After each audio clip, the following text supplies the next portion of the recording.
Let's review. Let's review about Nest Lot SDG 5. So, today we're going to tackle the global mission for gender equality, but we're going to do it by looking at a really fascinating paradox. We're zooming in on a country that, believe it or not, has all the right laws on the books, but in the real world is one of the toughest places on Earth to be a woman. Okay, let's get into it. So, I want to start with this question because it really gets to the core of what we're talking about today. What happens when the laws written on paper just don't match up with the reality people are living every single day? We are about to unpack that exact problem. All right, so before we dive head first into this paradox, we need to set the stage a little bit. What is the world actually aiming for when we talk about gender equality? What's the big picture goal? Well, it's all wrapped up in this: Sustainable Development Goal 5, or SDG 5 for short. The mission? To achieve gender equality and empower all women and girls. And the key phrase here is cross-cutting. That means this isn't just one goal on a long list. No, it's foundational. You literally can't solve poverty or hunger or climate change if you don't also achieve gender equality. It's that important. So yeah, it's this huge, ambitious goal for the entire planet. But that's the view from 30,000 feet, right? The real story, the much more complicated story, is what happens when a big idea like this meets the messy reality of a single country.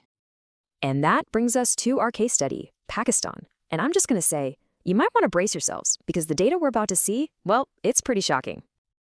Okay, so every year, the World Economic Forum drops its Global Gender Gap Report.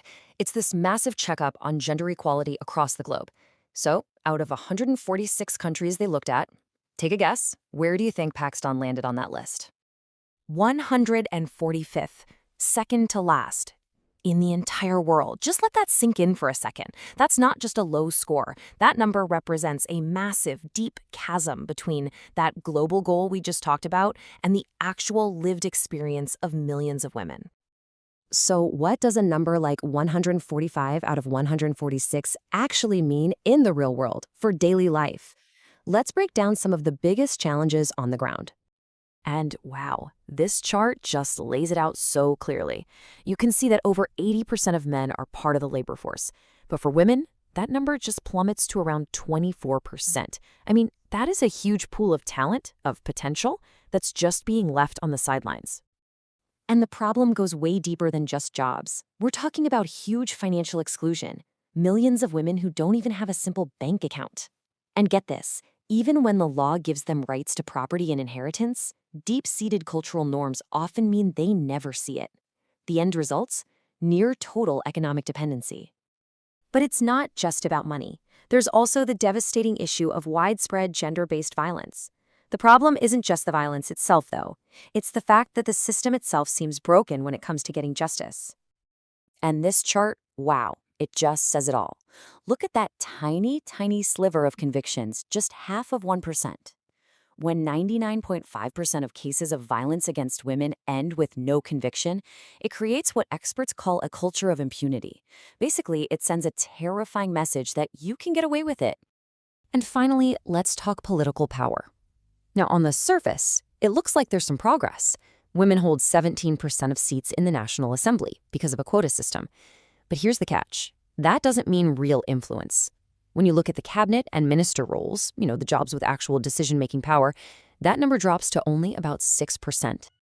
So, okay, the picture we've painted looks pretty bleak, right? Dismal rankings, huge economic and social barriers. The conclusion seems obvious. But this is where our story takes a really sharp, really unexpected turn. Looking at all that data, your first thought is probably, well, they must have terrible laws, or maybe no laws at all to protect women's rights. It's a totally logical assumption. But here's the thing. It's completely wrong. And this right here is the paradox. Believe it or not, on paper, Pakistan has an impressively strong legal framework. I mean, its constitution flat out guarantees equality and says women must participate fully in national life. And beyond that, you've got strong, specific laws against workplace harassment, laws to enforce property rights, and even acts to reform how rape cases are handled. The laws are absolutely there. And it's not just laws either. There are dedicated government bodies like this one, the National Commission on the Status of Women. Their entire reason for existing is to review these laws, keep an eye on how they're being used, and tell the government how to do better. Okay, so if the laws are there and the official institutions are there, where is the disconnect? What is going so wrong? This brings us to the final and most crucial part of our explainer, this massive, frustrating gap between the law and its implementation. To really get what this implementation gap means, it actually helps to look at something that is working. Take the Benazir Income Support Program, or BISP. It's a really powerful example. You see, it works because it bypasses a lot of the usual barriers by putting small cash payments directly into the hands of millions of the poorest women. It gives them economic power, real autonomy, often for the very first time. And here's another great example, the Lady Health Workers Program.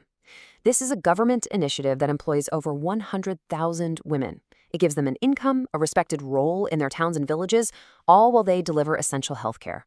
These programs prove that real progress is definitely possible. And this brings us right to the heart of the paradox. The fundamental problem in Pakistan isn't a lack of good laws on the books.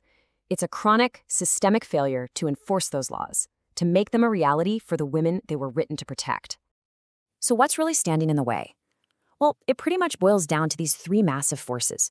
Deep-rooted patriarchal norms in society that just resist change, a lack of consistent political will to actually push for that change, and a justice system that, as we saw, is often tragically unresponsive. These are the things that keep good laws stuck on paper. And so that leaves us with this huge final question. And it's not just a question for Pakistan, but for any society that's trying to change.